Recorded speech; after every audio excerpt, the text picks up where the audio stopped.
히브리서 11장 8절에서 19절까지는 아브라함과 사라의 믿음에 대한 이야기를 합니다. 사실 히브리서 11장에서 가장 많은 분량이 할애되어 믿음이 설명되는 인물이 바로 아브라함입니다. 그거는 믿음의 조상이기 때문에 그렇고요. 오늘 우리들이 이제 아브라함의 믿음이 여기서 나오는 이유는 그 전에 시조의 믿음만으로 사실 완벽한 것 같은 느낌이 들지 않나요? 그렇잖아요. 아벨의 믿음, 에녹의 믿음, 노아의 믿음.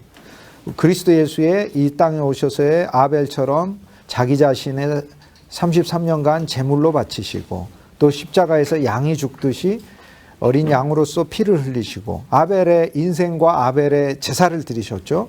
그리고 예수 그리스도는 다른 옮겨진 삶을 이 땅에서 와서 살고 많은 사람의 삶을 옮겨지게 하셨죠. 만나는 사람마다 다 옮겨졌죠.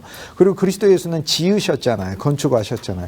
그래서 그것으로 충분한 것 같은데 왜 히브리서 11장에서는 다시 아브라함의 이야기가 믿음의 우리를 위한 전거로서 교본으로서 이렇게 제시되고 그것도 간단히가 아니라 이렇게 많이 제시되고 있는가. 그것은 히브리서 기자가 오늘 우리들에게 아브라함의 믿음을 갖게 하기 위한 목적을 가지고 있다는 것을 히브리서 11장에서 오늘 우리에게 계시하고 있는 거죠. 실은 오늘 우리들에게 정말 필요한 것은 아브라함의 믿음인데 그 이유는 갈라디아서 3장 아브라함의 복이 이방인인 우리들에게 오게 하기 위함이라. 그래서 실은 아브라함은 하나님의 축복을 믿는 믿음이었고 이 축복의 믿음이 그리스도 예수와 결부되어 우리에게 온 것이지요.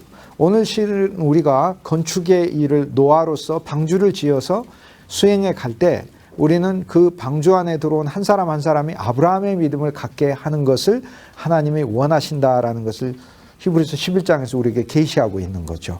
그래서 우리는 히브리서 11장에서 이 아브라함의 믿음이 방주 안에 들어온 모든 사람들이 가져야 될 믿음이라는 것을 보고 있습니다. 그리고 그 믿음은 하나님이 주시는 축복의 믿음이라는 거예요.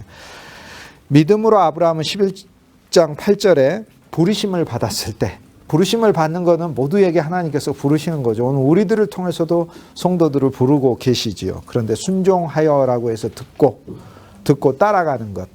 그래서 하나님께서는 축복의 믿으면서 듣고 따라가는 첫 번째 믿음. 그 다음 장래 유업으로 받을 땅에 나아갈 것. 하나님께서 장래 유업으로 주실 땅에 대하여 말씀하셨잖아요. 내가 너에게 큰 민족도 이루고 그 민족이 살 땅도 주리라 라고 말씀하셨을 때 이를 믿고 나아가는 믿음이라는 거예요. 이건 너무 감사한 거죠. 오늘 우리들이 방주 안에 들어온 자들로서 주의 몸에 부분이 되어 지어져 갈 때 하나님께서 오늘 우리들은 아브라함의 믿음을 갖기를 원하신다는 거예요. 우리 인생이 갈 바를 알지 못하잖아요. 그러나 하나님께서 내 삶을 그리스도 안에서 정하시고 나에게 반드시 주님의 근거와 주의 후손과 주의 가족을 주시겠다는 믿음 아래 내가 걸어가야 한다는 것을 하나님이 이 말씀을 통해 우리에게 얘기해 주고 있는 것이죠. 우리는 방주 안에 들어온 자이며 방주 안에 들어온 모든 자와 우리 사역하는 우리가 오늘 아브라함으로서 이 길을 걷고 있으니 특히 히브리서 11장 8절은 오늘 방황하는 우리 인생들에게 하나님이 진짜 갖기를 원하시는 믿음인 거죠. 갈 바를 알지 못하는데 그냥 믿음으로 그리스도를 추구하고 떠나는 거예요. 그럼 어디로 떠나냐? 근데 어디로 떠날까요? 갈 바를 알지 못하고 떠났다고 했잖아요. 물론 하나님은 우리를 물리적으로 떠나게 하십니다. 환경을 움직여서 진짜 그렇게 옮기게 하시고 하거든요. 그런데 하나님은 우리에게 환경을 움직여서 옮기게 하시는 그 떠남 이전에 우리는 영안에서 이미 떠날 수 있어요. 영안에서 어떻게? 본토 친척 아비 집을 떠나 예수 그리스도께 가면 되는 거죠. 매일매일의 삶이 그리스도께 떠나는 것이, 그리스도께 가는 것이 이것이 바로 아브라함의 믿음으로 사는 삶이 되는 것이지요. 매일 그리스도의 음성에 순종하는 거죠. 여기 순종은 듣는다는 것이니까 그리스도의 음성을 매일 듣는 것이고 장래의 유업을 반드시 받을 것이라는 믿음을 가지라는 거예요. 오늘 우리들이 하다가 보면 그래도 좋은 날 오지 않겠어? 이런 정도는 믿음이 아니라는 거예요. 장래 하나님께서 유업 반드시 주신다는 것이지요. 이게 엄청난 말씀이에요. 사실 노아도 믿음에 의해 사람이 되었다고 이야기하지 않고 믿음에 의해 상속자가 되었다고 노아의 믿음을 그렇게 얘기하잖아요. 이거 두 개는 달라요. 믿음의 의인이 됐다는 건 그 의인인 거예요. 그런데 믿음의 의인의 상속자가 됐다는 건 법적으로 믿음의 의를 소유한 자가 돼서 아무에게서도 그에게 이 법정적 의의를 빼앗을 자가 없다는 것을 가리키는 거예요. 그리고 그것이 그의 기본적인 모든 사역과 행위와 사람들을 그리고 하나님을 향하는 기본적 태도가 됐다는 거예요. 믿음의 의의가. 그가 그에 의해 상속자가 됐다고 얘기를 하니까. 믿음에 의해 상속자, 이것을 기업으로 받았다라고 하는 것은 그의 삶이 거기에 고정됐다는 것을 이야기하는 거죠. 아브라함도 마찬가지예요. 장래 유업으로 받을 땅에 나아갈 때 갈 바를 알지 못하고 나아갔다. 진짜 그리스도께 맡기는 거예요. 사실 기도해보고 결정한다는 이야기는 그 굉장히 수준 낮은 이야기예요. 기도해보고 결정한다는 게 아니라 믿음으로 하시는 것, 믿음으로 갈 바를 알지 못한다고 그러잖아요. 기도해보고 갈 바를 알고 나아가는 게 아니고, 기도해보고 갈 바를 알고 나아가는 게 아니에요.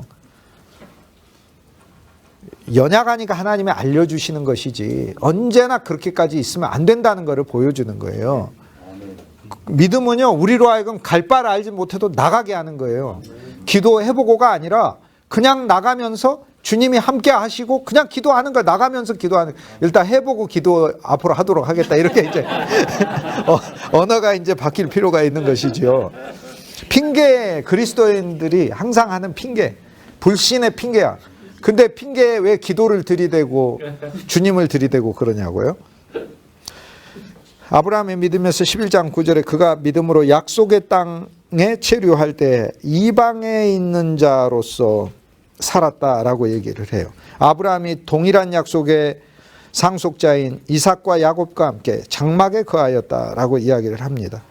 그리고 아브라함은 그 이후의 말씀에서도 이 땅에 살면서 본향을 향하여 살면서 아브라함이 11장 13절에 보면은 소망을 가지고 이들이 멀리서 바라보면서 살았고 6절에 보면 하늘에 있는 본향을 사모하는 사람으로 살았다라고 이야기를 해요. 11장 13절에 보면은 본향을 찾는 사람으로 살면서 그 땅에서 이방인이요 나그네로 살았다고 이야기를 합니다. 자, 여기에 11장 사실 아브라함이 가졌던 그 믿음 중에서 약속의 땅 안에서 살 때 그가 이방인에 있는 것처럼 살았다라고 이야기하는 것이 이게 조금 이상한 말씀이에요. 왜 이상하냐면 이런 말씀이죠. 하나님은 아브라함에게 분명히 약속의 땅을 말씀하셨어요. 가나안 땅을 주겠다고 하셨어요. 그러면 아브라함이 가나안 땅을 살면서 이방인인 것처럼 살면 됩니까? 안 됩니까? 안 돼요, 사실. 그렇죠? 왜 하나님은 아브라함에게 너의 눈으로 보는 유브라데로부터 애굽의 하수까지 너의 자손의 땅에 되리라라고 약속을 했기 때문에 아브라함이 이걸 믿었다면 약속의 땅에서 이방인으로 살면 안 되고 그 땅의 주인으로 살아야 맞다고요. 그런데 히브리서 기자는 뭐라고 얘기를 하죠? 아브라함이 약속의 땅에서 이방인으로 살았다고 얘기를 하는 거예요. 그러면 그게 어떻게 믿음이냐는 거지. 근데 여기에는 엄청난 의미가 실은 들어있는 거죠. 무슨 얘기냐면 아브라함이 하나님으로부터 받은 약속의 땅은 우리가 알고 있는 가시적인 가나안 땅이 실제가 아니고 모형이기 때문에 그 땅에서조차도 이방인으로 살았다는 거예요. 그래서 하나님이 진짜 주실 본향, 그리스도 예수 안에서 나타날 새 예루살렘을, 새 왕국을, 예수 그리스도의 왕국을 멀리서 보고 그 땅을 보고 기뻐했다는 거예요. 그래서 하나님은 아브라함에게 두 가지 이중적 복을 약속하신 것이죠. 하나는 아브라함아 너 땅이 없지 않니? 내가 너에게 가나안 땅을 주마라고 하시면서 가나안 땅을 주었고, 그런데 아브라함의 믿음이 여기에서 모형의 믿음에 그치는 것이 아니고 믿음의 사람들의 그 실제의 믿음처럼 하나님이 나에게 주신다는 이 가나안 땅조차도 모형이고 가나안 땅에 세워지는 예루살렘조차도 모형의 예루살렘이고 가나안 땅에 세워지는 이 왕국의 백성들조차도 부분적인 백성들이라는 거죠. 진짜 하나님께서 나를 통해 세우실 그 왕국은 육신의 이스라엘뿐만 아니라 나의 믿음을 예수의 피를 통해서 얻게 될, 아브라함의 유전자를 얻게 될 진짜 나의 후손들, 그들을 통해서 온 세계에 하나님이 지으실 그 새 예루살렘이 진짜 성이다라는 믿음 아래서 살았다는 거예요. 그러니까 예루살렘이 세워지는 가나안 땅이라 할지라도 그곳에서 아브라함이 이방인으로 살았다는 것이죠. 오늘 이거는 이제 우리에게 어떤 믿음을 주냐면 하나님은 우리 삶에 진짜 물질적이고 가시적이고 현실적이고 우리가 구체적으로 누릴 수 있는 복들을 주시거든요. 우리에게 집도 주시고 차도 주시고 직업도 주시고 가족도 주시고 근거도 주시고 자랑할 수 있는 명예도 주시고 세상에서 정말 사람들이 세상 사람들이 추구하는 그런 어떤 요소들에 대해서도 그리스도인들도 함께 공유할 수 있고 또 어떤 경우에는 더 뛰어날 수 있도록 하나님께서 그렇게 해주시죠. 명예도 주시고. 그런데 그 명예를 누리면서 명예를 실제로 누리지 않는 게 아브라함 믿음이라는 거예요. 그러니까 그 재물을 누리면서 재물을 실제로 누리지 않는 게 그 재물의 이방인으로 사는 게 그리스도인이고 그 재물에 대하여 나그네로 사는 게 그리스도인이라는 거예요. 이방인과 나그네라고 13절에 두 개를 아브라함의 믿음에 대해 쓰는데 이 두 개의 언어를 통해서 하나님께서 우리에게 명백하게 히브리서 11장 말씀을 통해 우리의 믿음이 이 땅을 살면서 어떤 요소를 가져야 되는지 말씀해 주죠. 이방인이라는 것은 인종 자체가 다르다는 거예요. 외국인이라는 거예요. 우리는 그냥 이 세상의 외국인으로 진짜로 세상의 외국인이라는 믿음으로 살아야 된다는 거고 그래서 종이 다르다는 것을 말씀하는 거고 나그네라고 하는 것은 순례하는 자라는 거예요. 목적이 있다는 것을 이야기하는 거예요. 하나는 종이 다른 것을 이야기하는 거고 하나는 하고 다니는 생활과 방식이 다른 것을 이야기한다는 것이죠. 이방인이지만 외국인이 여기에서 집 더 크게 짓고 살 수 있다는 거죠. 하지만 이방인이면서 나그네여야 된다고 말씀하고 계시는 거예요. 주님은. 나그네이기 때문에 예를 들어서 여러분이 그러면은 외국에 여행하시면서 호텔 예약하시는데 그날 주무시면서 TV 한 대 새로 사둘게요. 이런 분이 어디가 있어요. 거기다가 그날 쓰시려고 침대 새로 사고 그날 쓰시려고 그날 보시려고 냉장고 그러지 않잖아요. 나그네는 그냥 있는 것을 가지고 사는 것이지요. 그런데 주님은 나그네의 삶만 요구하시는 게 아니에요. 오늘 우리는 나그네로 살면서 왜 나는 나그네야, 나는 이 땅에 속한 사람인데 이렇게 생각하고 살아서는 안 된다는 거예요. 그래서 이 두 가지라는 거예요. 하나는 우리가 이방인이요, 외국인이요. 하나는 나그네라는 거예요. 그래서 아브라함이 그렇게 살았다는 거예요. 사실 아브라함은 이방인과 나그네가 어떤 의미에서는 그렇게 돼서는 안 되고 그렇게 생각하고 살아서도 안 되는 거죠. 왜냐하면 갈대아 우르에서 살 때 그때 나는 갈대아 우르에 안 속해. 나는 본래는 하나님이 주신 약속의 땅에 속한 사람이야. 그러니까 갈대아 우르에 우리 아버지의 본토 친척 아비 집에선 나는 여기서는 이방인이고 나는 여기서는 나그네야. 그래서 하나님 지시할 땅으로 왔어. 근데 왔는데 그 땅에서는 나그네로 살면 안 되는 거죠. 그 땅에 내가 주인이야. 이 땅은 내가 영원히 살 곳이야. 이 땅은 하나님이 나한테 준 진짜 축복의 실제야. 라고 믿고 살아야 되는데 근데 그것이 바로 종교적 믿음이라는 거예요. 히브리서 기자가 말하는 것은 하나님은 분명히 아브라함에게 약속의 땅을 선물로 주셨지만 그 약속의 땅조차도 하나님이 아브라함의 손에 안겨준 약속의 땅조차도 참다운 실제를 가리키는 모형임을 알고 그 약속의 땅 안에서도 이방인과 나그네로 살았다라고 얘기를 하고 있는 거거든요. 그래서 자기 자손들한테도 다 그렇게 얘기하는 거예요.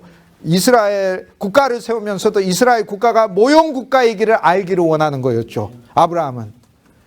예루살렘 성전을 세우면서도 예루살렘 성전이 진짜 성전 실제가 아니고 예루살렘 성전은 참된 성전인 예수 그리스도의 몸을 가리키는 모형임을 이스라엘 백성들이 알기를 원했죠. 그런데 그걸 정반대로 아니까 스데반이 와서 얘기를 하잖아요. 스데반이 와서 내 조상 다윗이 성전을 세운다고 할 때 하나님께서 온 천하가 땅이 내 발등상이고 하늘이 내 머리를 둔 곳인데 누가 인간이 나를 위해서 성전을 짓는단 말이냐. 하나님은 보이는 사람의 손으로 만든 곳에 계시지 아니하시느니라 라고 얘기를 하잖아요. 실은 이 모든 것은 오늘 우리 민족도 그렇고 우리 눈에 보이는 모든 것은 다 우리 주 예수 그리스도를 통하여 하나님께서 펼치실 그 놀라운 세상을 위한 준비들일 뿐이다. 오늘 우리가 유대인으로 있다는 것도 세계 선교를 위한 존재로 있는 것인데 우리들끼리 모여가지고 예루살렘에 와서 예배드리면서 너희들이 오려면 오고 말려면 마라 이방인들에 대하여 그렇게 하라고 하나님이 하신 것이 아니다라고 하는 것이죠. 우리가 모형이라고 하면 우리는 밖으로 가고 복음을 외쳐야 되고 우리의 삶이 다른 이들에게 거쳐가는 그리스도를 나타내는 것이 되는 것이고 오늘 우리가 모형 성경이 아니고 오늘 우리가 눈에 보이는 이 모든 것들이 그냥 실제라고 그러면 거기서 그쳐버리는 거고 그리스도의 가치는 없는 것이죠. 아브라함의 믿음에서 진짜 놀라운 점은 바로 이 부분인 것이에요. 11장 9절에 약속의 땅에서 체류할 때 이방에 있는 자로서 살았고 13절에 나오듯이 그가 외국인이요 나그네로 살았다라고 하는 거예요. 실은 오늘 우리 그리스도인들이 사역할 때 그 믿음이 있어야 하는 것이겠죠. 11장 10절에 바로 명백히 이야기하잖아요. 그 이유는 뭐냐면 그가 하나님이 계획하시고 지으실 터가 있는 성이라고 얘기하잖아요. 첫째, 하나님 계획하시죠. 하나님 건축자시죠. 그뿐 아니라 지으시죠. 그분이 직접 시행도 하시고 시공도 하시잖아요. 이 세상엔 시행사하고 시공사하고 나뉘어가지고 둘이서 서로 잘못되면은 그냥 중간에서 계약금 건분만 돈 다 날리고 소송하고 엉망되고 누구를 상대로 항의를 해야 될지 모르지만 오늘 우리 인생은 너무 감사하고 좋아요. 왜냐하면 한 분이 다 하셔요. 그냥 그리스도가 시공도 하시고 시행도 하시고 애초 계획도 하셨고 그분이 터도 되어주셔요. 그분이 터가 있는 성을 바랐다고 하잖아요. 터가 있는 성을 바란 믿음이 너무 훌륭한 믿음이에요. 이 세상의 모든 인생이 다 터가 없어서 근거가 없어서 다져지지 않아서 흔들리는데 터가 있는 성. 터는 뭐예요? 우리 주 예수 그리스도. 우리 주 예수 그리스도가 터인 성을 바랬다라고 아브라함이 이야기하고 자기의 모든 그 삶은 그리스도를 위한 삶이라고 생각을 하고 믿고 살았다는 것 아닙니까? 오늘 이 아브라함의 믿음이 오늘 우리들에게 왔을 때 오늘 우리들의 삶은 그리스도를 위한 것이요. 이 땅에 살면서 나그네요 순례자로 사는 것이고 이방인으로 사는 것이며 실은 오늘 우리들의 삶이 예수 그리스도가 진짜 우리 인생의 터이고 그 위에 지어져야 되는 인생이라고 하는 그 믿음에서 살아야 된다라고 얘기를 하죠. 11장 11절에 사라의 믿음도 나왔는데 사라의 믿음은 단산하였으나 잉태할 수 있는 힘을 얻었으니 약속하시는 일을 신실하게 붙들었다. 믿으신 분이시다. 붙들었다고 이야기를 하잖아요. 11장 11절에. 사라 자신도 나이가 많아 단산하였으나 이제 믿음은 어디까지 나가죠? 단산했어요. 목회 못할 것 같아. 설교도 못할 것 같아. 해도 성도가 안 생길 것 같아. 근데 믿음으로 나을 수 있는 힘을 받았다고 하잖아요. 그러니까 얼마나 감사해요. 우리는 이제 사라의 믿음을 갖게 되면 방주의 노아의 믿음, 방주의 건축에서 아브라함의 믿음으로 하나님의 축복을 주시고 믿음의 성도들이 생기고 성도들을 낳을 수 있는 믿음을 주신다고 얘기를 하잖아요. 사라의 믿음을 주신다고.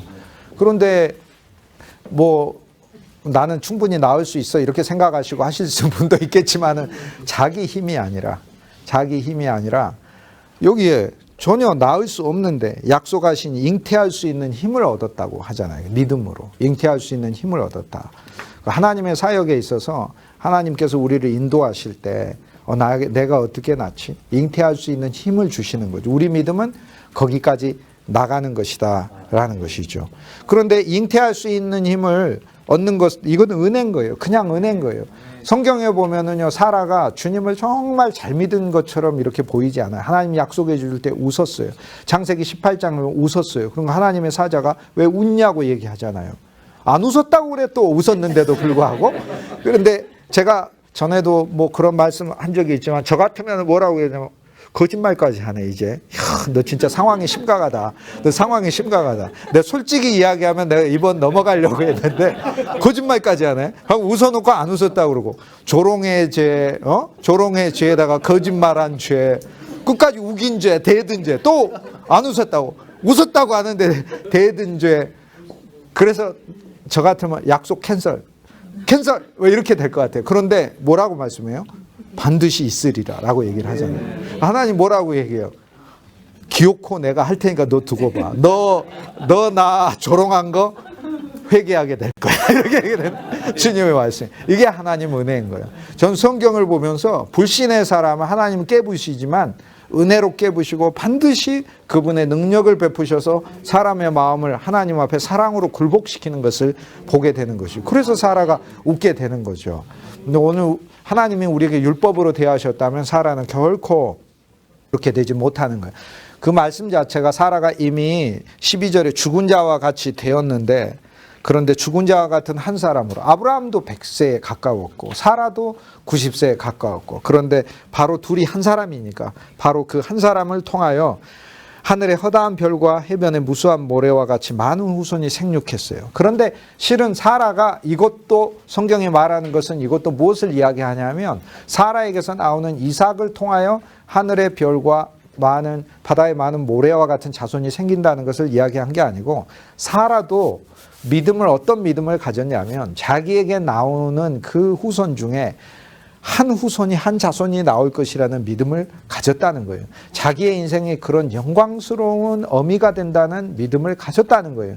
이게 바로 갈라디아서 3장 16절에 하나님께서 아브라함과 사라에게 약속하신 것은 한 자손, 많은 자손이 아니라 한 자손을 약속하셨으니 이는 곧 그리스도시니라. 한 자손을 약속하셨어요. 그래서 사라의 믿음은 뭐예요? 그리스도 예수가 내 힘이 되시고 그리스도 예수가 내게 능력을 주시고 그리고 그리스도 예수가 내게 태어나서 이 그리스도를 통하여 많은 자손이 나올 것이라는 믿음인 거죠.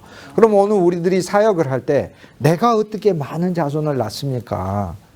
그러니까 힘들죠. 그렇게 하려고 하니까. 나는 한 자손만 낳으면 돼요. 예수 그리스도. 그 그리스도가 많은 자손을 낳는다는 거예요. 그 목회에서도 설교에서도 많은 성도들의 심령에 일일이 그리스도를 다 낳아주려고 할 필요가 없어요. 전 설교할 때도 그렇고 강의할 때도 그렇고 내가 어떻게 일일이 여러분 심령에다가 그리스도를 낳습니까? 나는 내 심령에 예수 그리스도만 낳으면 되는 거예요. 이 그리스도가 알아서 일하시는 것이 되겠죠. 이게 주님께서 하시는 방법이죠. 그래서 사라의 믿음 11장 12절에 죽은 자와 같은 한 사람으로 하늘의 별과 해변의 무수한 모래와 같이 많은 후손이 생육하였다. 여기서 죽은 자와 같은 한 사람은 우리 주 예수 그리스도, 십자가의 죽음과 만물을 청결하시고 새로 태어나신 그 그리스도로 인하여 하늘의 별처럼 하나님의 광채와 신성을 가지신 존재가 되고 해변의 무수한 모래와 같이 사망의 물을 막아내면서 수많은 건축의 재료가 되는 것이죠. 해변의 모래는 건축의 재료가 되는 것입니다. 근데 요즘은 바닷가에 있는 모래 함부로 채취해 갔다가는 쇠고랑 차는 일이 생길 수가 있습니다. 그러나 어쨌든 건축의 재료인 거예요. 여기 한 사람은 아브라함이고 사라지만 그러나 그리스도예요. 왜냐하면 모두가 그리스도에게 다 통합되기 때문에 그래요. 오늘 우리의 믿음은 주님께서 이렇게 말씀하시는 거예요. 너의 존재가 약하냐? 생육하는 믿음이 없냐? 생산하는 그런 능력이 없느냐? 한 사람 그리스도를 통하여 많은 자손이 낳으니 너의 연약함과 너의 부족함에도 불구하고 하나님 생산하는 능력을 주고 우리는 무엇을 생산할 것인가? 우리에게 그리스도가 나고 이 그리스도가 우리를 통해 우리의 사역지 안에서 일하신다라는 것을 말씀하고 있죠. 11장 13절에 이 사람들은 모두 믿음 안에서 죽었어요. 아브라함과 사라.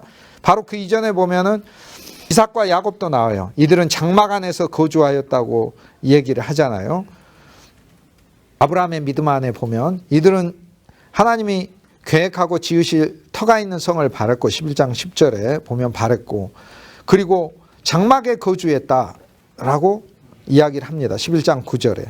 그래서 이 세상에 바랄 수 있는 요소들이 세상에 있는 화려한 성이 아니라 여기서 장막이라고 이야기하는 예수 그리스도의 품 안을 의미를 하잖아요. 장막은 단어 자체가 그 안에서 거주하는 것을 뜻하거든요.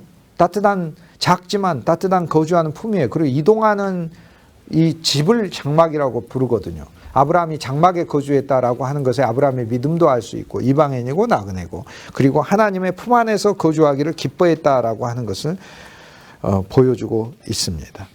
13절에 보면 이 사람들은 모두 믿음 안에서 죽었어요.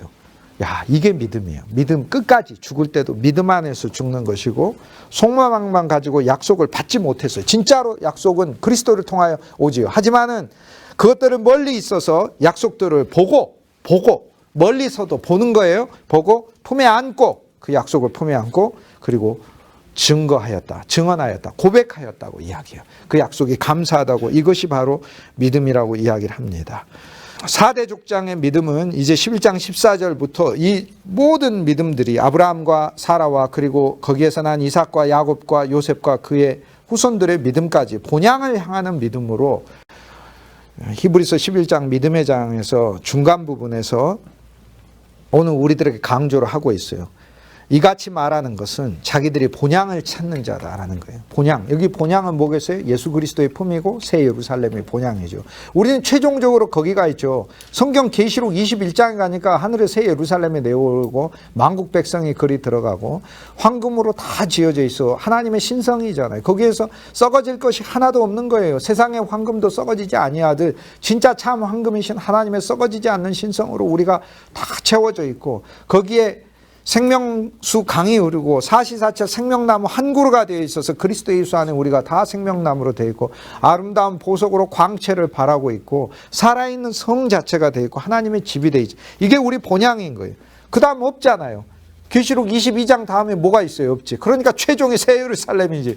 최종이 새 예루살렘이잖아요. 만국 백성이 하나님과 영원히 살고, 우리는 하나님의 장막이 되고, 하나님이 우리 안에 계셔. 우리가 하나님 장막이 되니까. 이제는 거꾸로. 옛날에는 하나님이 우리 장막이었는데, 그리고 하나님은 우리의 성전이 되시니 우리는 하나님 안에서 거룩한 집이, 하나님은 우리의 거룩한 집이 되니 우리는 하나님 안에 있고 하나님은 우리 안에 있고, 영원한 상호 연합 속에서 이제 그 영원성을 누리면서 다시는 아픔도 슬픔도 눈물도 소멸도 없는 그 세계에 가는 것이죠. 당연히 그래야 되겠죠. 왜냐하면 여기서 우리는 소멸되잖아요.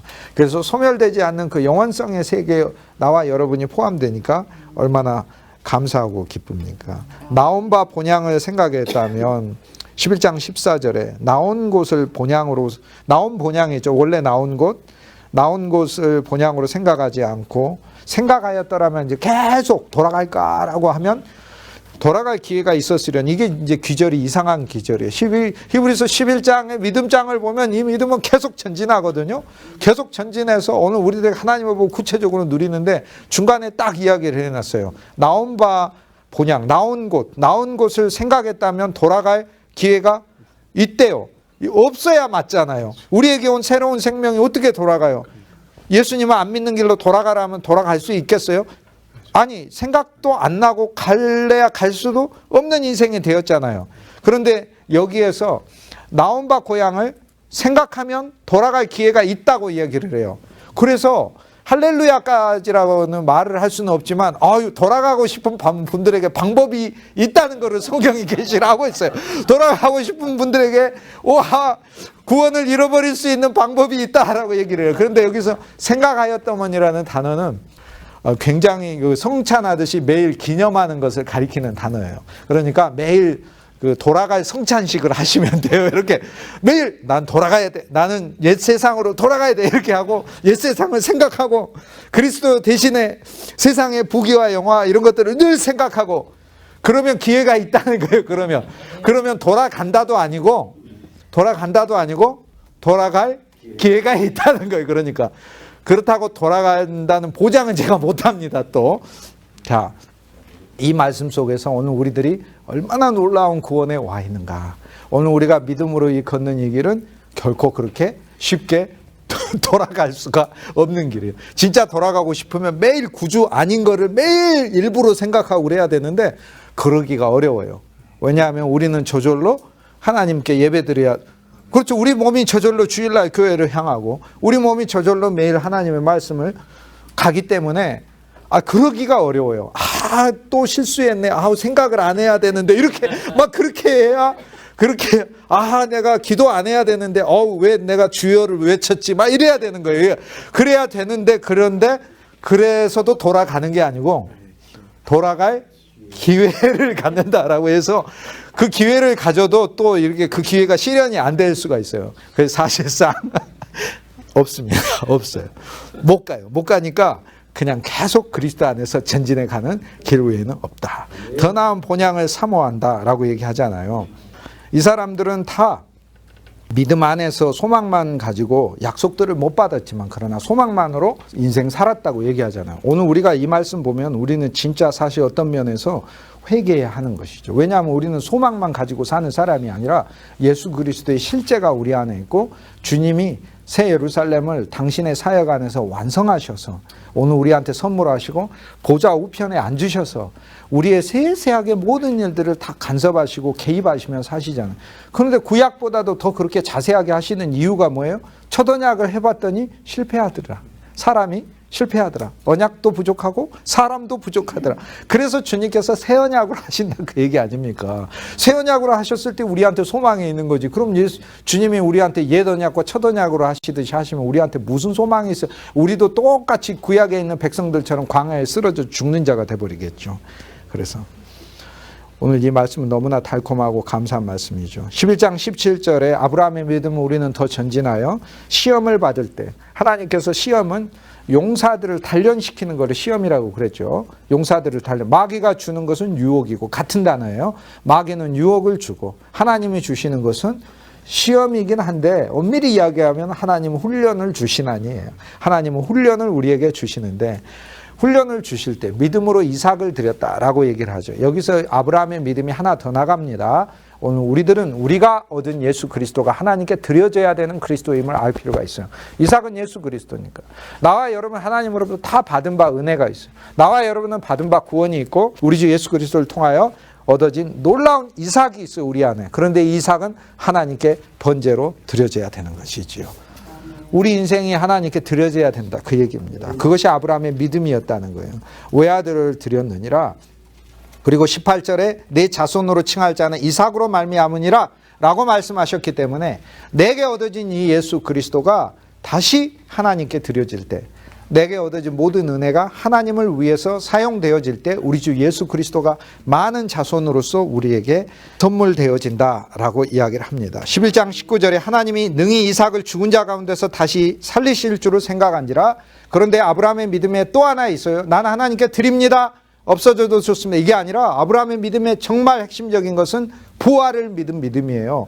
내 안에 있는 이삭을 하나님께 드리면 하나님이 반드시 2달란트는 또 2달란트를, 5달란트는 또 5달란트를 반드시 하나님께서 나에게 주신다는 부활의 믿음을 갖고 드린다는 것이죠. 우리는 아브라함의 믿음 아래서 아브라함을 죽은 자 가운데서 다시 살리실 줄로 생각한지라.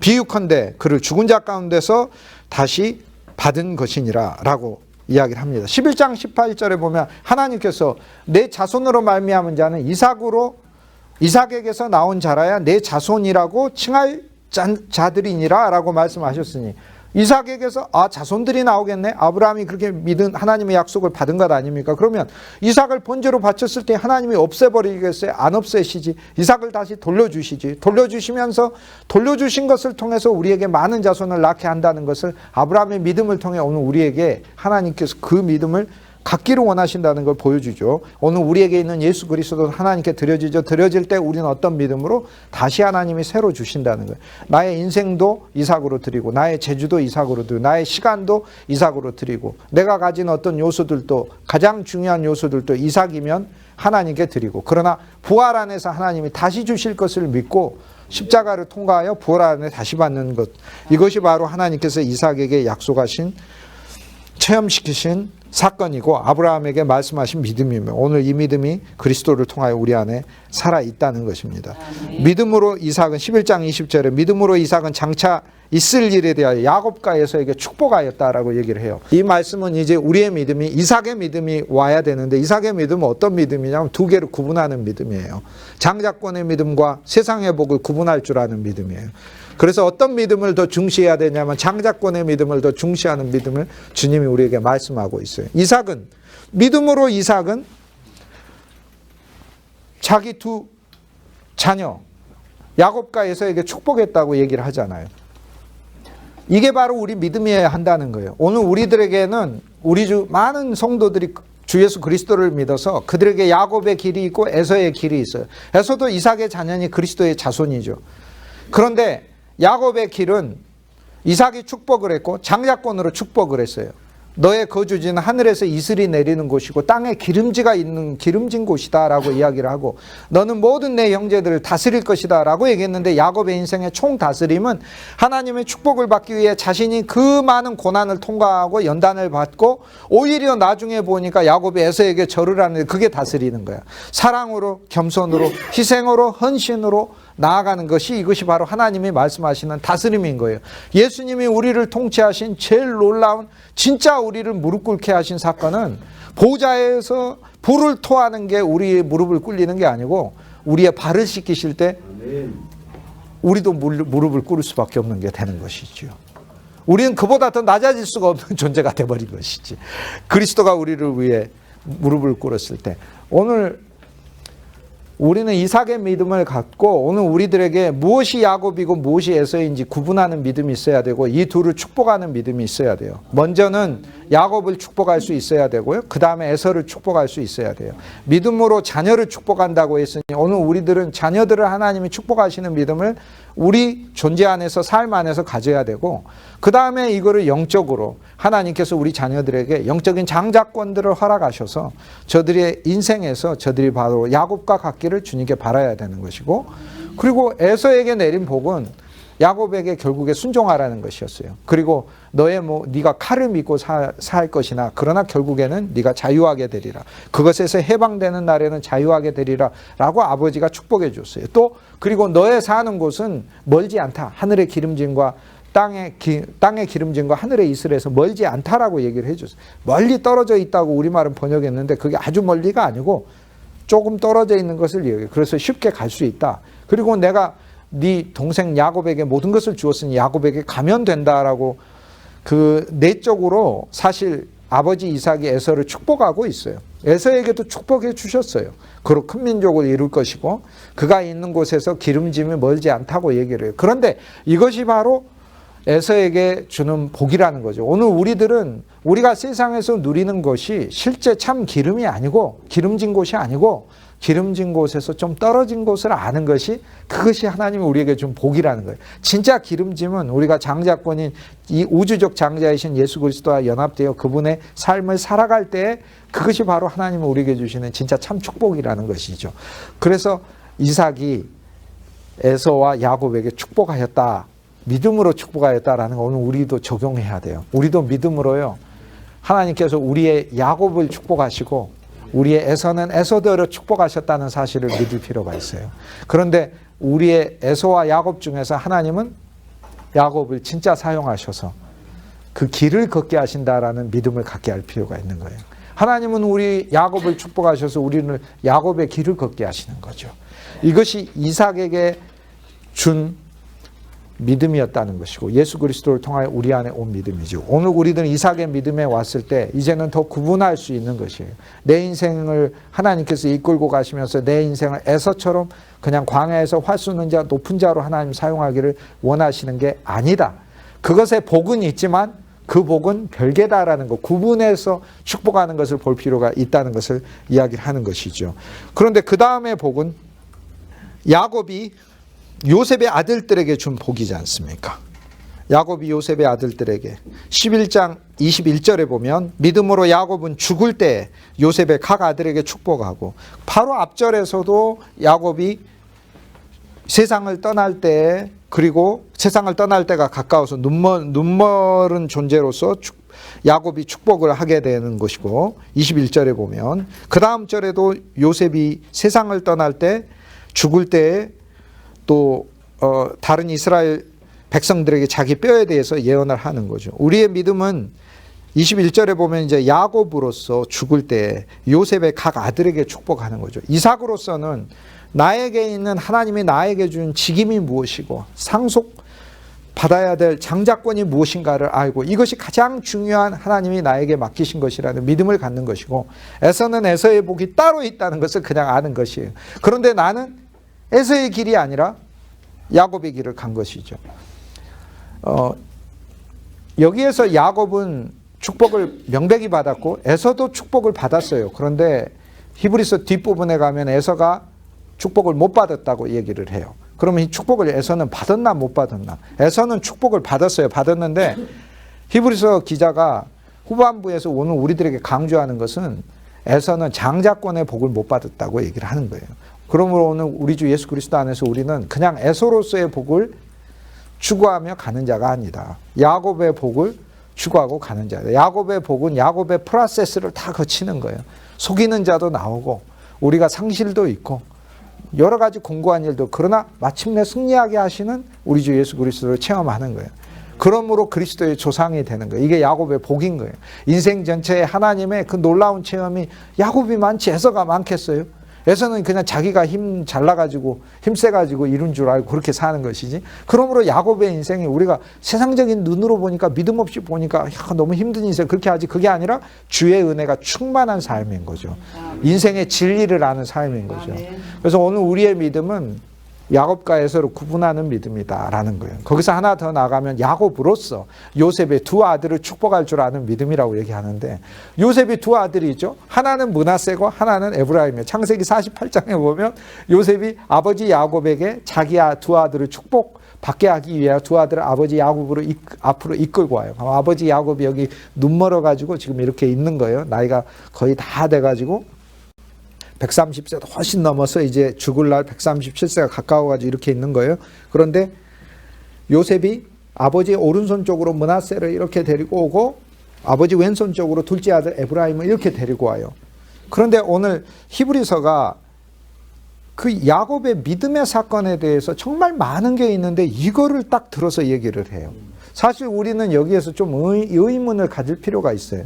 왜 야곱의 인생의 그 많은 사건들 중에, 야곱은 창세기 25장에서 50장까지 성경 창세기의 절반을 차지하는 인물인데 왜 도대체 창세기 48장에 바로 이 부분을 야곱의 가장 믿음의 대표적 사건으로 이야기를 하느냐. 축복해 주는 거예요. 요셉의 두 아들을 축복해 주는. 근데 축복을 그냥 하는 게 아니고 이게 뭐냐면 이거예요. 요셉이 지금 자기 두 아들 므낫세와 에브라임을 데리고 오잖아요. 므낫세가 장자입니다. 므낫세를 데리고 오니까 아버지가 두 손으로 이렇게 올려서 자기 아들들을 축복하기 쉽게 오른손 쪽에 므낫세를 데리고 오고 왼손 쪽에 에브라임을 데리고 왔어요. 근데 이렇게 축복을 해야 되는데 야곱이 이렇게 축복을 하잖아요. 그러니까 요셉이 손을 엇갈리려고 해요. 그때 성경에서 진짜 엄청난 얘기를 해요. 아들아, 안다, 나도 안다. 제가 이게 이제 성경에 진짜 놀라운 게 뭐냐면 무협지 같은 데 보면 무림의 고수끼리 딱 만나갖고 대결을 펼치는 게 있고, 뭐 권투 경기에도 보면 30전 30승 30KO와 40전 40승 40KO가 만나면 그러면 둘 중에 한 사람은 질 거 아닙니까? 성경에 보면은 야곱과 요셉의 영적인 대결이 벌어지는 장이 바로 그거거든요. 영적인 대결 아니에요. 요셉은 얼마나 놀라워요. 요셉은 바로의 꿈이든 술관원장, 떡관원장 꿈이든 자기 꿈이든 다 해몽하는 애굽의 지혜와 총명이 이처럼 뛰어난 사람이 누가 있냐인데, 근데 자식의 미래와 운명에 대해서 못 보네. 아버지가 보네. 그래서 야곱과 요셉의 영적인 대결이 벌어져요. 그 나이 많다고 다 다른 건 뒤떨어질 수 있어요. 휴대폰 문자 놓고 하는 것도 뒤떨어지고 컴퓨터도 뒤떨어질 수 있는데, 나이가 많으면 많을수록 하나님의 영적인 부분에 대해서는 더 깊어질 수 있는 거예요, 이게. 그런데 이게 바로 야곱의 믿음의 절정인 거예요. 그래서 이 사건이 나오는 거예요. 가장 야곱이 요셉을 뛰어넘는 영적인 인식을 갖는 사람이기 때문에 그러는 거예요. 그런데 야곱의 믿음을 여기서 이야기하는 건 어떤 믿음이냐면 뭐라고 얘기해요? 에브라임 몸 약해, 작아. 그런데 하나님이 오른손을 에브라임에 얹어서 두 가지를 말씀하시죠. 하나는 믿음으로라고 했으니 진짜 믿음으로 말을 했고, 하나님은 야곱의 삶을 이용하셔서 예언하게 하셨으니 하나님의 뜻인 거죠. 하나님의 뜻과 야곱의 믿음이 결합된 거죠. 하나님은 어찌 보면 야곱의 믿음 때문에 에브라임을 그렇게 하셨을 수도 있죠. 에브라임이 이렇게 얘기한 거예요. 에브라임이 약하지만 하나님께서 에브라임을 강하게 하시고 그 형제들의 머리가 되게 하신다 라고 얘기해요. 므낫세보다 더 크게 하신다 라고 얘기를 해요. 그런데 므낫세는 복을 안 받냐? 아니에요. 므낫세도 복을 받고 에브라임도 복을 받을 것이다. 이스라엘 사람들이 복을 받으려면 므낫세처럼 받고 에브라임처럼 받아야 된다라는 속담이 나올 것이다 라고 축복해 줬다는 거예요. 그런데 이 말씀은 무엇을 이야기하냐면 약한 자가 하나님께서 더 강하게 쓰신다는 믿음을 가지라는 거예요, 오늘 우리들한테. 그래서 이게 야곱의 믿음이라는 거예요. 약한 자가 하나님이 더 강하게 사용하신다는 믿음을 가지는, 내가 연약할 때 그게 곧 강함이라고 하는 거예요. 그 앞에 이삭은 야곱과 에서를 구분할 줄 아는 믿음이잖아요. 무엇이 중요해요? 우리가 에서 그리스도인들을 만드는 게, 세상에 출세하는 그리스도인들을 만드는 게 나와 여러분의 사역의 목표가 아니고, 한 사람 예수 그리스도의 장자권을 닮은 그리스도의 신부를 만드는 게 나와 여러분의 사역의 목표인 거고, 오늘 우리가 야곱의 믿음이 돼가지고 요셉의 자손들, 즉 애굽의 많은 사람들을 먹일 요셉의 자손들을 축복하는 그 믿음에 왔을 때는 하나님은 세상적으로 강하고 태어난 자, 타고난 자가 자기 기득권과 당연히 받아야 될 것을 가진 사람을 사용하시기보다는 하나님은 연약한 자를 사용하신다는 믿음을 가져야 된다고 얘기를 하잖아요. 이게 바로 그 놀라운 믿음인 것이지요. 오늘 우리는 이제 요셉의 믿음으로 이제 나아가게 되는데, 요셉의 믿음은 여기에서 하나 더 나아가서 숨을 거둘 때 자기의 뼈를 이스라엘 자손들이 약속의 땅으로 데려가라고 이야기하고 숨을 거둡니다. 자, 그 앞절에도 야곱이 죽을 때 요셉의 아들을 축복했고, 죽을 때까지 축복하고 죽을 때까지 믿는 거예요. 그게 믿음인 거죠. 죽어가면서도 믿는 거예요. 저는 죽을 때 누가 날 위해서 회복의 축복의 기도를 안 해줬으면 좋겠어. 나는 내가 죽어갈 때 오히려 내가 나를 위로하러 온 사람을 위로 받는 게 아니고 내가 그를 축복해 주는 그런 믿음이 되었으면 좋겠어요. 이게 그 말씀에서 우리한테 얘기하고 있는 거예요. 숨이 끝나서 간당간당해지기까지 영적으로는 끝까지 축복하고 그리스도의 소망을 붙드는 자가 되라고 이렇게 얘기를 하고 있잖아요. 오히려 약해져서 제가 좀만 10년만 더 살도록 기도해 주세요. 그게 아니라 오늘 우리들 그리스도 안에서 믿음이 더 가면 오늘 우리들이 주님 안에서 얻어진 이 장자권이 얼마나 귀한지 이 믿음으로 가야 된다. 하나님, 내가 약해도 나를 사용하시고 약한 나를 오히려 들어서 강하게 하시는 그 믿음으로 가라. 주님이 이야기하시고, 그뿐 아니라 이제는 임종이 나오고 그 다음 뼈가 나오잖아요. 그런데 그 뼈가 이스라엘 백성들이 약속의 땅으로 갈 때 요셉의 명을 받아 이 뼈를 갖고 가라고 했으니 그게 요셉의 믿음이었잖아요. 살아있을 때만이 아니에요. 죽은 이후에도 내 뼈가 약속의 땅에 들어가는 거죠. 이거는 영적으로 여러 의미가 있죠. 첫째, 나와 여러분이 진짜 죽고 나서 세상적으로 기억되기보다 믿음의 사람이었어, 하나님의 복음을 사랑하고 그리스도를 좋아하던 사람이었어, 이것으로 알려지면 되는 거예요. 이게 우리의 뼈, 우리의 영적 생명이, 우리 자손들의 뼈는 부서지지 않고 깨지지 않는 하나님의 영적 생명을 가리키니까 이것이 이스라엘 백성들에게 전달되고 그들에 의해서 옮겨졌으면 좋겠어 라는 믿음인 거죠. 오늘 우리들은 이 세상을 떠나고 나서 다른 건 몰라도 오늘 우리의 믿음들이 강력한 뼈로서 우리의 가문과 후손들에게 그들에 의해서 운행되면은 더 이상 소망이 없는 거죠. 그리고 요셉의 꿈은 세상이 아니라는 거잖아요. 애굽이 아니라는 거잖아요. 자기는 죽어서 뼈라도 하나님의 약속의 땅에 묻혀야 되겠다고 하는 것이죠. 광야에는 두 개의 상자가 길을 걸어가고 있었죠. 하나는 언약궤고 하나는 요셉의 뼈를 담은 상자였어요. 이스라엘의 꼬맹이들이 이 두 상자를 보고 묻는 거죠. 저 상자는 뭐예요? 저거는 제사장들이 들고 가는 저 상자는 저거는 하나님의 언약궤인데 하나님이 우리를 사랑하신다는 거야. 저 속에 하나님이 우리를 축복하시는 약속이 있는 거야. 그러는 거. 나 저 만져보고 싶은데. 저거 만져보려면 너가 제사장이 되면 돼. 그럼 저 제사장 될래. 안타깝게도 네가 아론의 가문이 안 돼서 지금 제사장 할 수는 없고, 먼 훗날 그리스도가 오시면 너의 후손들은 충분히 될 수 있단다. 이제 이렇게 대화가 되는 것이죠. 그러면 이제 이 아이가 또 물어봐요. 그러면 그 옆에 같이 운반하고 있는 저 상자는 뭐예요? 그랬더니 저 상자는 우리 조상 요셉의 상자란다. 그런데 저 상자에는 요셉의 뼈가 들어있는데 그것은 요셉이 일생 동안 이쪽에 있는 하나님의 언약을 신실히 사랑하고 지켰기 때문이란다 라고 이렇게 이제 대답을 해주죠. 이스라엘의 아버지들. 그리고 광야에선 두 상자가 길을 걸어가고 있었고, 하나의 상자는 뼈가 될 때까지 하나님의 참 언약과 사랑을 끝까지 신실하게 붙들었다라는, 둘 다 간증인 거죠. 둘 다 증거인 거죠. 둘 다 믿음의 백성, 이것이 죽었으나 말을 하고 있는 것이죠. 오늘 우리의 믿음은 죽음까지만이 아니에요. 죽은 이후에도 라는 믿음인 거예요. 죽음 이후에도, 하나님은 죽음 이후에도 우리의 사역을 이어서 하실 것이고 펼쳐 가실 것인 거예요. 그 이후에 족장의 믿음들이 이제 나옵니다. 리더 8명의 믿음이 나오는데 모세의 믿음이 나와요. 모세는 이제 구원하는 자예요. 이제는 우리는 아까 노아로서 방주를 지어서 구원하는 자가 됐는데 모세로서 더 구체적으로 구원하는 자의 믿음을 가져야 하는 거예요. 우리는 아브라함으로서 많은 사람들의 심령 속에 예수 그리스도를 공급하고 하나님의 축복의 자녀가 되게 하고 또 그리스도 예수 안에서 오늘 우리들이 가져야 될 신앙의 내적 성숙을 아브라함과 이삭과 야곱과 요셉에 이르기까지 우리는 이 믿음들의 항목들에서 대해서 배웠어요. 아브라함의 바랄 수 없는 중에 바라고 믿고 이 땅에서 나그네와 이방인으로 사는 믿음에서 사라의 믿음에 생산하는 능력을 주시고 이삭의 믿음에서 하나님께 바쳐지고 그리고 그뿐 아니라 자기에게 야곱과 에서 중에서 두 복이 따로 있음을 알고 야곱의 복을 선택하는 믿음을 가져야 되고 야곱은 연약한 자를 하나님께서 들어서 쓰시는 것을 이스라엘 백성들에게 설교했고 이것을 믿었고 이것이 바로 자기 인생이었으니까 연약한 자기 자신을 그래서 이걸 자손들에게 이야기했고 오늘 우리는 이 믿음을 가질 때 나는 에브라임처럼 약해도 하나님이 약한 나를 들어서 정말로 능력 있게 쓰실 것이라는 그 믿음으로 나가는 것이죠. 더 영적으로 가면 이제 더 뭐 깊게 가면은 시간은 없으니까 그런데 므낫세의 이름은 잊었다예요. 그래서 신앙의 목적이 이 세상에서 위로받는 것이고 에브라임은 증가라는 뜻이에요. 그리스도 안에서 확장인 거예요.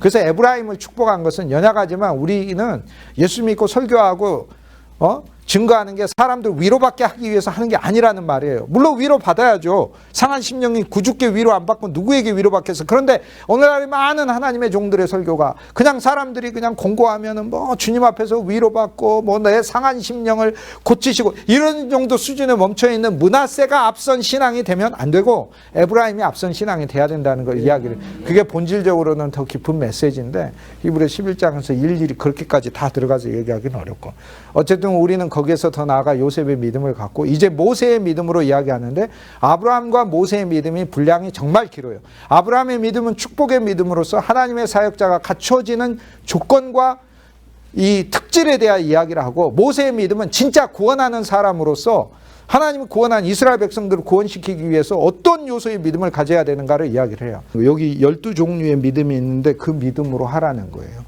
그 믿음이 바로 오늘날 우리가 모세로서 쓰임받는 하나님의 사역자일 때 가져야 될 12가지 특질인 거예요. 제일 첫 번째, 믿음으로 모세가 낳았을 때 부모가 아름다운 아이임을 봤다는 거예요. 자, 내가 하나님께서 나를 하나님의 사역자로 애초에 내가 태어날 때부터 정했다는 믿음으로 부모가 모세가 태어났을 때 아름다운 아이다. 아름답다는 게 이제 토브라는 히브리어 아주 좋다라는 얘기. 하나님의 목적에 쓰인 단어고 창세기 1장의 창조에 쓰인 단어예요. 보시기에 좋았다. 내가 세상에 태어났을 때 하나님께서 하나님이 사용하시기 위한 존재다라는 믿음을 가져야 된다는 거예요. 그의 부모가 모세가 태어났을 때 보기에 좋았다. 그의 부모조차도 믿음이 있는 사람임을 말해주고 있잖아요. 모세가 났을 때 태어났을 때 그의 부모가 아름다운 아이임을 보았다. 이것조차도 믿음이라는 거예요. 그 다음에 석 달 동안 숨겼다. 석 달 동안 숨겼다. 성경에서 3이라는 요소는 그리스도 예수 안에 신비한 숫자잖아요. 하나님 안에서의 양육, 하나님 안에서의 자라남, 주님께서 주시는 보호와 사랑이잖아요. 여기서 숨김은 하나님 안에서의 사랑의 품인 거예요. 하나님 안에 사랑의 품을 언제나 기억하는 믿음이고 왕의 명령을 무서워하지 아니하고 세상이 나한테 주는 요구나 그것에 대한 것을 완전히 자르고 하나님의 사역자를 구원하는 사역자의 믿음을 얘기하는 거예요. 24절에 믿음으로 모세는 장성하여 그리스도 예수 안에서 더 자라나고 바로의 공주의 아들이라 칭함을 거절하고 세상에서 우리의 하나님의 사역자들이 어떤 칭호와 명예가 있어요. 어떤 분들은 진짜 세상으로도 자랑스러운 직위가 있기도 하고 그래요. 그런데 그거 바로의 공주의 딸의 칭호인 거예요. 그런 바로의 공주의 딸보다 하나님의 사역자요, 하나님의 종이라는 칭호를 더 좋아해야 된다고 얘기를 하잖아요. 그게 모세의 믿음이라는 거잖아요. 그 모세는 뭐 하는 사람? 건지는 사람 아니에요. 우리가 건지는 자로서 가져야 될 믿음을 얘기를 하는 것이지요.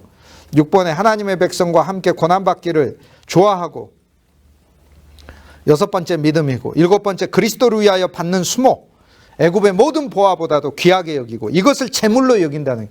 내가 그리스도를 위하여 받는 고난이 있어요. 목회하다가 사역하다가 선행을 하다가 주의 일을 힘쓰다가 받는 고난이 제물이라는 거예요. 고난이 제물이라는 거예요. 이것을 제물처럼 여기라는 거죠. 그 다음에 상주심을 바라봄이라. 하나님 반드시 보상하신다는 거 아닙니까? 9번째 믿음은 믿음으로 애굽을 떠나고 왕의 노함을 무서워하지 아니하고 세상에 이런 환난 저런 환난이 와도 이거에 두려워하지 아니하는 믿음. 이게 사역자의 믿음이다. 10번째는 보이지 아니하는 자를 보는 것 같이 하여 참으라라고 얘기하잖아요. 그냥 인내해라가 아니라 타고난 천성으로 인내하려면 힘들잖아요. 타고난 천성이 어느 정도 인내 잘하는 사람들은 좀 더 많이 참아요. 근데 참으면 참을수록 힘들어요. 그러다가 어떻게 돼요? 폭발해버리고 나는 거죠. 그래서 타고난 천성으로 참지 말고 어디에 근거해서 참으라고 하는 거예요. 보이지 아니하는 자를 보는 것 같이, 보이지 아니하는 그리스도를 보는 것 같이 하여 참으라고. 우리 구주 예수 그리스도가 내 안에 계시니 그분을 위로로 삼으면 훨씬 더 오래 참을 수 있다고 얘기를 하지 않습니까? 이게 10번째 믿음이고, 11번째 믿음은 믿음으로 6월절 피 뿌리는 예식을 정했다. 예수의 피에 대한 공로와 능력을 확신하라는 거 아니에요. 그래서 그리스도의 피 뿌림으로 구원하라는 거 아니야. 예수의 피가 사람을 구원하는 거니까 그리스도의 피를 증거해서 사람들이 믿게 하는 것이고, 12번째 믿음으로 홍해를 육지같이 건넜다라는 거예요. 홍해가 있어도 믿음으로 건넜는데, 근데 애굽 사람들은 왜 시험하다가 못 건넜다고 이야기를 하죠? 그거는 자연현상으로 봤으니까 그러죠. 물이 계속 있겠네. 그 물을 믿은 거죠. 물벽을. 이스라엘 백성이 건넜으니 물벽이 그대로 있겠네라고 물벽을 믿은 거고, 이스라엘 백성들은 물벽을 믿은 게 아니라 하나님을 믿은 거죠. 하나님이 물벽을 빚은 것을 믿은 것이죠. 즉 오늘 우리들에게 환난과 장애가 있을 때 하나님이 홍해를 가르시고, 그래서 우리에게 일어나는 어떤 세상적인 현상이나 그렇게 벌어질 것 같은 것을 믿고 의지하는 게 아니라 하나님께서 직접적으로 수행하시고 역사하실 능력을 의지하라. 이것이 모세의 믿음이다. 무슨 믿음? 구원하는 사람의 믿음이다. 출애굽시키는 사람의 믿음이라고 얘기를 하잖아요. 이거 엄청난 믿음인 것이죠. 그 다음에 이제 여호수아의 믿음이 나오고, 여리고를 도니 성이 무너졌고, 라합의 믿음이 나오고, 이제 믿음은 점점 더 들어가요. 그래서 너 개인의 여리고가 무너져라. 그 다음 기생 라합이 돼서 내 자신이 진짜 기생인데도 불구하고 하나님께서 나를 영광의 가문에 편입시켜주는 겸손한 믿음이 되라. 그리고 정탐꾼을 영접해라. 말씀을 더 깊이 우리 안으로 받아들이는 믿음이 되라 라고 이야기를 해요. 11장 32절에 내가 무슨 말을 더하려 하면서 구약에 있는 사람들이 얘기하는데, 기드온, 바락, 삼손, 입다라고 얘기하는데, 이게 성경에 등장하는 순서는 실은 아니에요. 왜냐하면 기드온은 바락보다 뒤에 나와요. 사사기에 보면 기드온은 사사기 6장에 나오고 바락은 사사기 4장에 나와요. 삼손은 사사기 13장에 나오고 입다는 사사기 11장에 나와요. 그런데 왜 이 순서를 이렇게 뒤바꿨냐면, 사실 이 이름들이 바로, 이 인물들은 다 우리 주 예수 그리스도를 가리키는 거예요. 그래서 이 인물들은 앞에 있든 뒤에 있든 다 그리스도를 가리키는 거예요. 우리는 그리스도 이후에 있지만 그리스도를 가리키는 거고, 그리스도 실제를 가리키는 거고, 아브라함은 그리스도 뒤에 이전에 있었으나 그리스도를 가리키는 거고. 그래서 사실 연대가 중요한 게 아니라 이들의 이름이 중요해요. 이들의 이름은 예수 그리스도의 사역을 그대로 가리키기 때문에 그래요. 기드온이라는 말은 자른다, 제한다라는 뜻이에요. 예수 그리스도의 십자가를 가리키고, 바락은 축복한다, 새로 살린다라는 예수 그리스도의 부활을 가리켜요. 삼손은 태양을 비추는 것을 가리켜서 예수 그리스도의 승천과 왕국과 통치권을 가리키고, 입다는 하나님이 열으셨다라는 의미예요. 입다, 하나님이 열었다. 그래서 온 세상 사람들에게 복음이 널리 전파된다는 것을 의미하는 거예요. 우리 주 예수 그리스도가 사도들을 사용하셔서 당신의 사역을 수행하시기 때문에 그런 거예요. 다윗과 사무엘도 사무엘이 먼저고 다윗이 먼저인데, 여기서 다윗과 사무엘이 하나님의 왕국을 세우시고, 하나님께서 왕국을 세우시고, 그 다음에 사무엘과 같은 많은 선지자들을 통해 하나님께 예배를 드리고 복음을 듣게 하시는 주님의 사역을 주께서 의도하시기 때문에 그러는 거예요. 여기에 나오는 그 인물들을 보면 진짜 믿음의 사람들이에요. 그런데 이상한 사람들도 있어요. 믿음이 연약한 사람도 있고, 삼손처럼 품행이나 행실이 방정하지 못한 사람들도 있어요. 그러나 성경은 뭐라고 해요?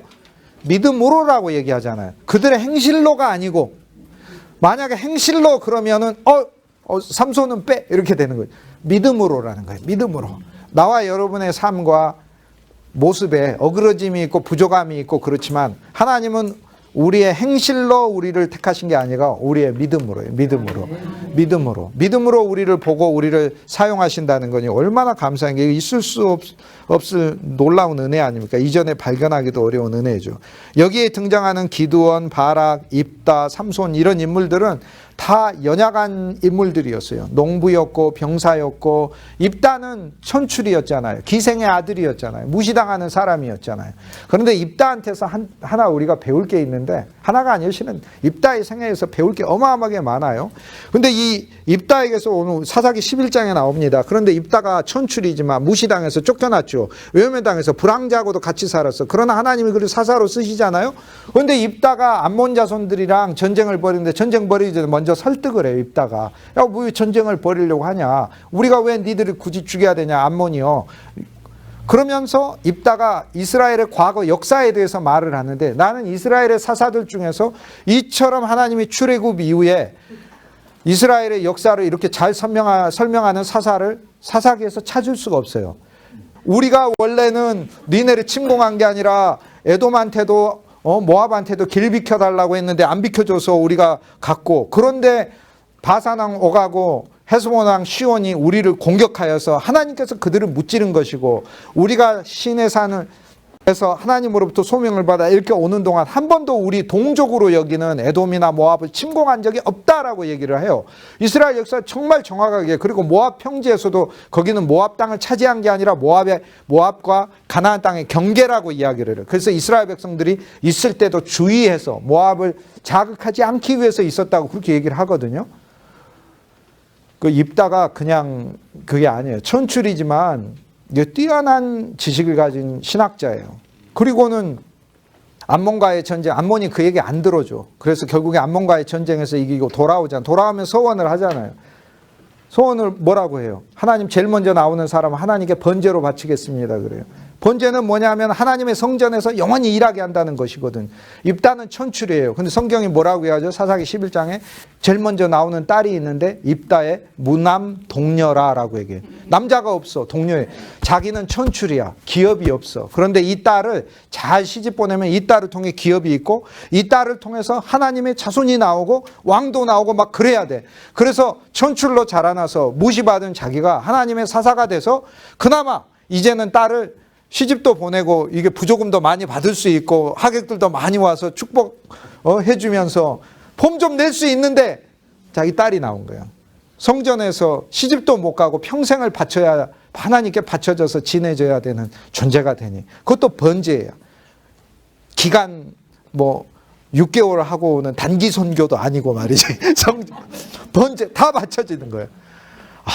무엇이 끊어지는 거예요? 자기 기업도 끊어져. 자기 딸의 인생도 끊어져. 근데 왜 그렇게 했을까요? 사사시대 아니에요. 다 제사장 안 하려고 그래. 제사장 찾기가 오직 드물면 사사기서 후반에 가면은 제사장을 만나니까 자기 집에다가 데려가, 레위인 만나도 집에다 데리고 가가지고 매일 예배드리게 해주세요. 이렇게 됩니다. 안 하려고 하니까. 하나님 성전에서 안 섬기니까. 틈만 나면 버려버리니까. 틈만 나면 이방신을 섬기니까. 누구도 하나님의 종이 되려고 하지 않죠. 그래서 입다가 전쟁에서 돌아오면서 내가 기왕에 이겼으니까 이번 기회에 하나님을 믿는 성전 체제를 내가 다시 한번 정확하게 한번 세워보겠다 하고 제일 먼저 나오는 사람 제사장으로 세우든지 레인을 쓰든지 해야지 라고 했는데 자기 딸이 나온 거예요. 개인의 소망 다 버린 거고 자기 가문이 세상에서 다 빛나게 되는 것, 그것도 버린 거예요. 주님께 드린 거예요. 오늘 이 입다 이야기를 통해 하나님 무슨 얘기 하느냐 하면, 믿음은 뭐예요? 믿음은 계대되는 것이고 하나님의 일의 사역이 계속해서 이어지는 것이고, 그것은 남자에게서 남자만 나오는 것이 아니라 남자에게서 비록 연약해 보이지만 그 연약한 딸조차도 하나님께 번제가 되어 일생 동안 성전에서 하나님의 일을 할 수 있는 사역자로 쓰임받는 것을 이야기를 하는 거예요. 여기에 있는 사람들이 전부 다 그런 거예요. 그 다음에 나오는 것은 28가지 환경이 나와요. 11장 33절에 그들은 믿음으로 나라를 이겼고 백성의 의의를 행하기도 했고 하나님께 약속을 받기도 했어요. 하나님께서 그 개인적인 약속을 받았죠. 그 다음 사자들의 입을 막기도 했고, 네 번째, 다섯 번째 불의 세력, 칼의 세력, 칼의 날, 여섯 번째 칼의 날, 일곱 번째 연약한 가운데서 자신이 강하게 됐어요. 약하지만 하나님께서 믿음을 주셔서 강하게 되기도 했고, 다윗 같은 이가 그랬죠. 도망 다니다가 결국에 하나님 강하게 했죠. 여덟 번째 전쟁에 용감하게 되었죠. 이방 사람들의 진을 물리치게 됐죠. 사무엘이 그랬잖아요. 여기에 나오는 사람들은 전부 다 이전에 언급되었던 사사들이나 아니면 또는 성경에 있는 많은 믿음의 사람들인 거예요. 아홉 번째, 여자들은 자기의 죽은 자들을 부활로 받아서 비록 자기에게 죽음이, 자기 가족들의 죽음이 있어도 하나님이 부활을 주실 거라는 소망을 가지고 있었고, 열 번째로 어떤 이들은 더 좋은 부활을 얻고자 했어요. 세상에서 직접 얻어지는 부활보다 하나님의 나라에서 만나는 더 좋은 부활을 더 소망했다는 거예요. 11번째로 심한 고문을 받아도 신앙을 버리지 않았고요. 12번째로 구차히 풀려나기를 원치 않았어요. 어떤 경우에는 풀려나기를 원해야 되는데 원치 않았어요. 11장 36절에 보면 조롱, 채찍, 결박, 옥. 13, 14, 15, 16. 네 번째가 조롱, 채찍, 결박, 옥. 하나하나 투옥. 하나하나씩 더 강도를 더해가. 조롱당해. 그 다음에는 채찍을 받아. 그 다음엔 결박을 당해. 그 다음엔 투옥을 당해. 점점 믿음이 보여져야 되고 증거돼야 되는 환경 자체가 점점 심각해지죠. 그래도 믿음은 더욱더 표현되는 것이지요. 그리고 37절에 보면 돌로 치고 톱으로 켜고 시험으로 유혹받고 칼로 죽이면 돌, 톱, 시험, 칼 이렇게 나오잖아요. 그래도 믿음은 표현된다 이 말이에요. 돌로 치고 톱으로 켜고 시험을 받고 칼로 죽임을 당하고 앞에는 칼을 피했고 믿음으로 칼을 피한 것도 있지만 믿음으로 칼을 담대히 맞아야 하는 것도 있다는 것을 얘기해요. 근데 왜 여기 시험이 나오냐?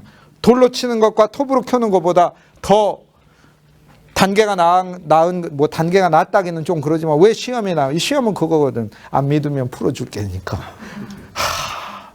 안 믿으면 풀어줄게. 그리스도를 부인하면 풀어줄게. 이거니까. 그러나 그 환경에서도 믿음을 표현했다는 거 아니에요? 그리고 37절에 보면 양과 염소의 가죽을 입고 사람 취급을 못 받았죠. 하나님의 양이고 하나님의 염소로만 일을 했죠. 다윗, 솔로몬처럼 일하지 못했어도 유리하고 궁핍하고 환난과 학대를 받았죠. 4개. 유리, 궁핍, 환난, 학대를 받았고 각양처지가 나오지 않습니까? 38절에 보면 그들이 광야와 험산과 동굴과 토굴에서 유리했다. 장소들이 나오잖아요. 믿음의 장소들이. 광야, 아무도 없어도 험산에서 골짜기에서도 동굴에서도 토굴에서도. 동굴하고 토굴이 차이가 있어요. 동굴은 자연적으로 파진 곳에 내가 숨어 들어간 곳이고 진짜 그곳 외에는 피신처가 없는 거고, 토굴은 뭐냐면 나 잡아넣으려고 누가 파놓은 것이고 거기 빠져서도. 험산이든 광야든 험산이든 동굴이든 토굴이든 이게 28가지예요. 믿음은 이 28가지 장소에서 어디에서든지 표현된다는 거예요. 이게 믿음이라는 거예요. 우리가 그리스도 예수를 누리면 일생 동안 우리는 이 28가지 장소를 거치게 돼 있어요. 그런데 너무 감사한 건 이 사람들은 세상에 감당치 못, 왜? 하나님의 세상에 맞는 사람들인 거죠. 그런데 너무나 놀랍게도 우리 믿음의 선진들이 이 믿음을 보여줬다는 거예요. 증거였다는 거예요. 그런데 히브리서 기자가 뭐라고 얘기해요? 이렇게 자랑스럽고 영광스러운 증거가 되는 사람들은 왜 믿음의 증거가 되고자 했느냐? 증거가 되는 게 목적이 아니고 약속을 받는 게 목적이었는데 오늘 우리들은 약속을 받았다는 거예요. 그래서 오늘 우리가 아니면 그들로 온전함을 이루지 못하리라. 왜요? 우리가 없으면 새 예루살렘이 극히 일부분만 지어져 있고 나머지는 황폐해져 있으니 무슨 유익이 있어? 그러니까 우리가 멤버가 성립 안 됐을 때 맨 나중에 들어온 사람이 제일 크게 환영받잖아요. 막 박수 받으면서 환영받잖아요. 마찬가지야. 새 예루살렘에 오늘 우리들이 그리스도 이후에 들어가게 됐을 때 구약의 성도들이 너무나 잘했다고 그러면서 내가 다니엘 보고 어떻게 그렇게 믿음이 좋으셨어요? 그러니까 다니엘이 아니야, 나보다 동주 형제가 주님을 믿은 게 나는 훨씬 더 나한테는 놀랍고 기쁜 일이야. 이렇게 얘기하지 않습니까? 아멘. 오늘 우리가 소유한 이 예수 그리스도는 진짜 실제적인 그리스도죠. 믿음의 모든 면을 다 누리고 우리 안에서 주님이 이걸 다 체험하게 하실 겁니다. 오늘 여기까지 하도록 하겠습니다.